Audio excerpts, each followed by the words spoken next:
নমস্কার বন্ধুরা, আজকে আমি তোমাদের সঙ্গে লোটে ভুনা পদটি শেয়ার করলাম।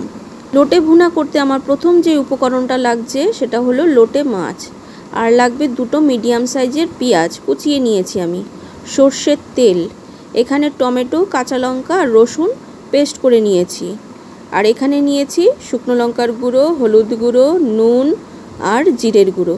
প্রথমে আমি লোটে মাছটাকে একটু ম্যারিনেট করে নেব।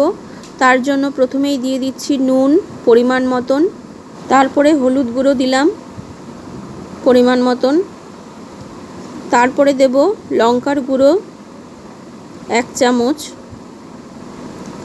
আর 1 চামচ দেব জিরের গুঁড়ো।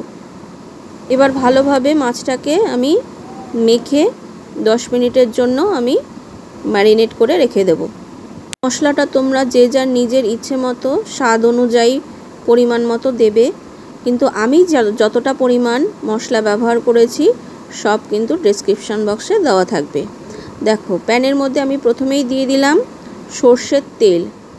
সর্ষের তেলটা একটু গরম হয়ে গেলে তারপরে আমি পেঁয়াজটা ছেড়ে দেব। এখানে দুটো মিডিয়াম সাইজের পেঁয়াজ আছে, পেঁয়াজটাকে একটু ব্রাউন করে ভেজে নেব। পেঁয়াজটা ভাজা হয়ে গেলে আমি যেই মশলাটা করেছি, একটা টমেটো মাঝারি সাইজের, 4টে কাঁচা লঙ্কা আর 8 কোয়া রসুন আমি পেস্ট করে নিয়েছি মিক্সিতে, ওটা আমি দিয়ে দেব।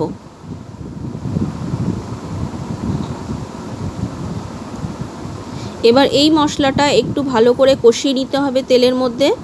যেহেতু এই মাছ খুবই নরম, তাই খুব সহজেই কিন্তু তাড়াতাড়ি হয়ে যাবে।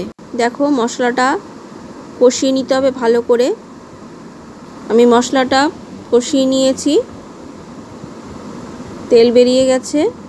এবার এই মশলাটার মধ্যেই এবার আমি মাছটা দিয়ে দেব, ম্যারিনেট করা মাছটা আমি এর মধ্যে দিয়ে দেব। মাছটা দেওয়ার সঙ্গে সঙ্গেই একটু ভালো করে নাড়াচাড়া দিয়ে নিতে হবে, কারণ এরপরে নাড়া দিলে কিন্তু মাছটা ভেঙে যাবে। খুব আমি সিমে দিয়ে দিয়েছি গ্যাসটাকে, ভালো করে মাখিয়ে নিয়ে গ্যাসটাকে সিমে দিয়ে এবার আমি ঢাকা দিয়ে দেব। 5 মিনিট পরে দেখো, মাছের থেকে প্রচুর জল বেরিয়ে গেছে। এই মাছে কিন্তু প্রচুর জল থাকে, এই জন্য জল দেওয়ার কোনো প্রয়োজন নেই।